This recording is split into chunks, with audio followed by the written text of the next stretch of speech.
Spooky, scary comic books and shivers down your spine. All right, Halloween Comic Fest spooktacular. I got one of each of the Halloween Comic Fest books. I think I'll just review a couple of these because they're so short. So Usagi Yojimbo, like if you can only pick up one at your comic book store, get this because it's Usagi Yojimbo. Everyone likes Usagi Yojimbo. No one, everyone who hates Usagi Yojimbo or doesn't like it just hasn't read Usagi Yojimbo. If you read to read Usagi Yojimbo is to mad respect Stan Sakai. So it's a reprint of a it's so old I've actually read it because I've only read the first few of his like trade paperbacks collecting his books, but it's the Zilla story. It's got some nice colors by Bill Crabtree. Crabtree does a good job kind of like doing like a different mood for like the sunset and then warms for the interiors and cools for the exteriors. So that's a classic story.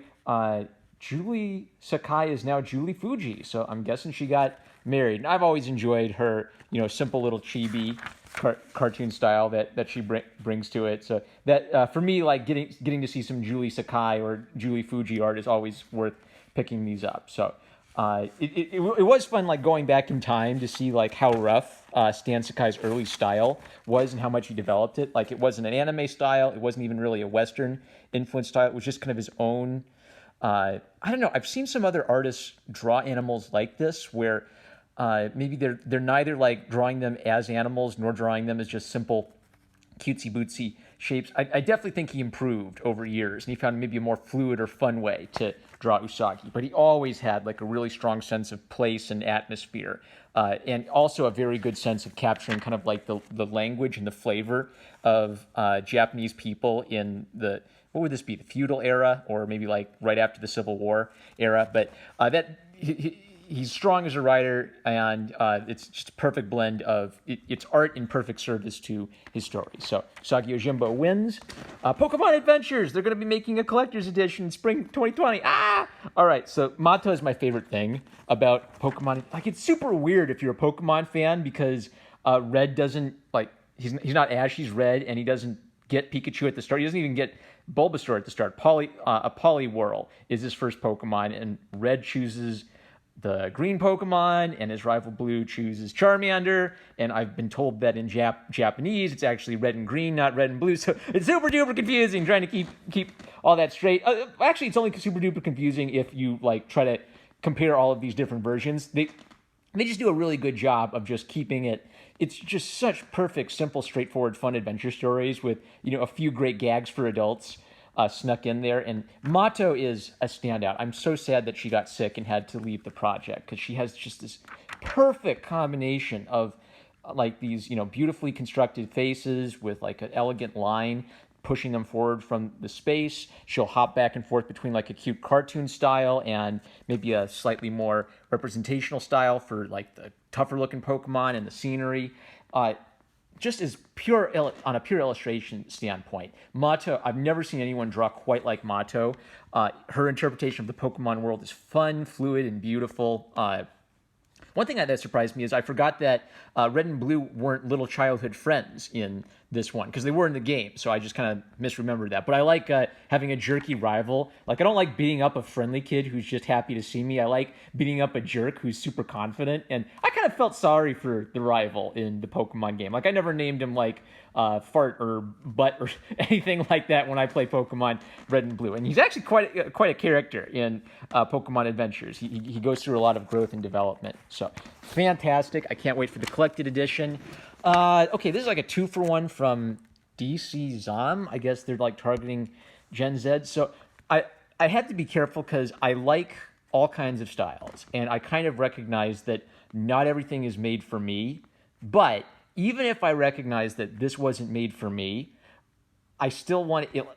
I can appreciate young adult literature, right? Because I can look at it through the perspective of this is teaching young adults something beautiful in a way that young adults kind of like. So I don't know about either of these books, or maybe it's not that I hate them, but that I don't know what DC is trying to do. Like, I feel like if DC was doing like webcomics and saying, hey kids, make your own DC webcomic and we'll vote them up, and the most voted up webcomic will get printed as a comic. Like, that would kind of make sense to me. This feels a bit like DC trying to appeal to Gen Z, and I don't think they're quite getting it. So Meg Cabot, she's clearly like referencing manga styles in her work. And sometimes she'll do like a cool shot like this, and other times I'll be like looking at the perspective of it and saying that's not how it works. He's 6 inches away from a tiny little dollhouse. And it's a long buildup of like Black Canary wants to be a police officer, but her dad doesn't want her to be a police officer because that's dangerous, and she thinks it's just because she's a girl, and she wants to be a super duper strong girl who saves people. And then at the end, like the mysterious guy, like it's all this talk about band practice and all this talk about I want to be a superhero police officer, and then this mysterious cloak person shows up to threaten her. Well, she's still just a normal girl at this point, like no Black Canary powers yet. So I feel like this is DC trying to say, okay, kids like manga, but the Tumblr style isn't manga. And I don't hate the Tumblr style entirely. I don't hate Cal Arts or simple cartoony styles. Like, I don't hate these things, but I feel like you've got to fit it to something, or you've got to nail something down. So maybe like the weakness of this is there's still like a little bit of back and forth, like the Tumblr style to the anime style to the realistic style to the cartoony style. Like, lean into something. If you're cartoony, lean into your cartooniness. If you're kind of awkward and goofy, lean into your awkward and goofiness. And from the writing perspective, like, hit me with something. Like, I am not interested to go check out the graphic novel after this, because it was basically like 8 pages of talking about the band. Now maybe I don't know. So all I'm saying is, as an ad, that's not enough to hook me. Like, jump in media res or something, or grab me by the collar and kick me in the butt. All right, The Secret Spiral of Swamp Kid by Kirk Scroggs. I'm actually kind of interested in this format. It feels like Diary of a Wimpy Kid. And I think the problem of trying to mix DC superheroes with Diary of a Wimpy Kid is, I haven't read the series, but just from what I know of it, it's kind of a down-to-earth, like, kid going through middle school problems kind of thing. And I just don't feel like I don't feel like the DC superhero stuff fits with that. Like, the appeal of a Diary of a Wimpy Kid is it's really down to earth, it's really identifiable, it's taking completely normal little life experiences and events and using kind of like the fun diary format to make it interesting. And the problem with this is, like, it's a kid who's been like cursed by the swamp thing or something. So I don't really connect. It's hard to connect with that. Or it's hard to fit like the big fantasy, like superhero stuff with the fun little down-to-earth side. Now, Kirk Scroggs, I'm really interested in it because it all feels very much like a genuine, like, doodles and notebooks. I even like how he does little things, like later he will like draw the big epic scene, and he'll like draw little fish around the 3-hole punch. You know, that's kind of cute.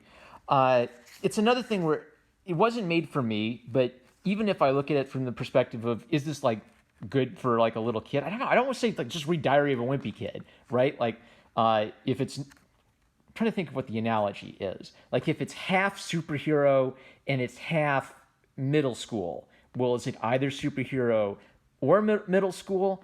I don't know. So I'm betting that this is kind of DC trying to like appeal to librarians. Like, they know that librarians don't necessarily like superhero stuff, so they're trying to find a way to sneak their superhero stuff into there. But I feel like you got to commit, like, or just say like, don't even worry about the superhero stuff at all. Just like entire. I love Elseworld stuff. Like, completely reimagine these characters, completely make up your own version of them.